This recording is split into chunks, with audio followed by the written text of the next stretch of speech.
ಕೆಲ್ಸದವ್ರು ಬೇಕಾಗಿದ್ದಾರೆ, ಸಂಬಳ ತಿಂಗಳಿಗೆ 1,00,000 ರೂಪಾಯಿ. ಕೆಲ್ಸದವ್ರು ಬೇಕಾಗಿದ್ದಾರೆ, ಕೆಲ್ಸದವ್ರಿಗೆ 1,00,000 ರೂಪಾಯಿ ಸ್ಯಾಲ್ರಿನಾ? ಇದೇನೋ ಚೆನ್ನಾಗಿದೆಯಲ್ಲ, ನಾನೇ ಹೋಗಿ ಜಾಯ್ನ್ ಆಗ್ಬಿಟ್ರೆ ಚೆನ್ನಾಗಿರುತ್ತೆ.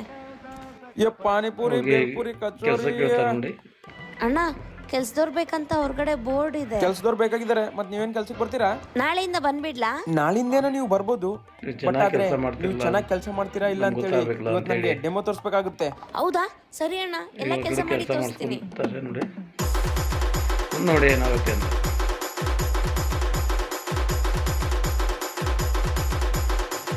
ಅಣ್ಣ ಕೆಲ್ಸ ಎಲ್ಲ ಆಗೋಯ್ತು, ನಾಳೆಯಿಂದ ಕೆಲ್ಸಕ್ಕೆ ಬಂದ್ಬಿಡ್ಲಾ? ಸರಿ, ನಿನ್ ಕೆಲಸ ನೀಟಾಗಿ ಮಾಡಿ ಇಲ್ಲ ಅಂತೇಳಿ ಒನ್ ಟೈಮ್ ನೋಡಿ ಬರ್ತೀನಿ, ಓಕೆನಾ? ಏ ಹುಡುಗಿ ಬಾ ಇಲ್ಲಿ. ಬೇಡ ಅಂತ ಹೇಳ್ತಾರೆ. ಏನಾಯ್ತಣ್ಣ? ಏನೇನ್ ಹೇಳ್ಬೇಕು, ಕಸ ಹೆಂಗ್ ಬಳ್ದಿ ನೋಡಿಲ್ಲಿ. ಚೆನ್ನಾಗೇ ಮಾಡಿದಿನಲ್ಲ ಅಣ್ಣ. ಕೆಳಗಡೆ ಪ್ಲಾಸ್ಟಿಕ್ ಕಪ್ ಬಿದ್ದೈತೆ, ನೋಡಕ್ಕಾಗಲ್ಲ ಅಷ್ಟು. ಅಯ್ಯೋ ನೋಡ್ಕೊಂಡಿಲ್ಲ ಅಣ್ಣ.